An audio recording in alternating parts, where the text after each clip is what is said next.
साईं मुंहिंजा ही शादी दफ़्तर ई आहे। हे शादी दफ़्तर? हा हाँ पोइ हिते पाणी बि रखियो अथव छा भला?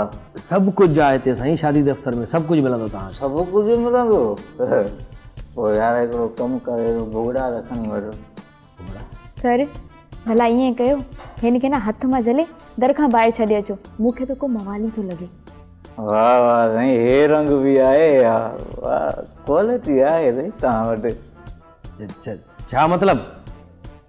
वाह वाह, असां मतिलब छा, असांखे मतिलब ई सम्झो आहे भला, असां हिकिड़ो सिधा माण्हू आहियूं। अरे माशाअल्लाह। तव्हां इहो ॿुधायो त तव्हां हिते आया कीअं आहियो? आयो कीअं? इहो यार वॾी मुश्किल सां पहुतो आहियां हिते साहब। अहिड़ो त माना आयुसि हीअं बस ते, उहा बस ॿिनि पेरनि ते पई हले, हिते चयोमांसि वाह ड्राइवर ईअं न कर, रातो ताईं ॿाहिरि पियो हले पियो ज़िलज़िलो, ॿुधाई बिल्डिंगियूं सॼियूं हीअं माण्हू किरनि थियूं पियूं, गाॾियूं हीअं उल्टियूं फुल्टियूं, सम्झ में ॻाल्हि न पई अचे, दीवारनि खे पकड़ींदो तव्हां वटि पहुतो आहियां साहब। माण्हुनि में भो न अथई सफ़ा। तव्हां मुंहिंजी ॻाल्हि सम्झी कोन। ॻाल्हि सॼी सम्झी वियो आहियां, मां को नशा ई आहियां, चवे छा थो तूं ॾे? हा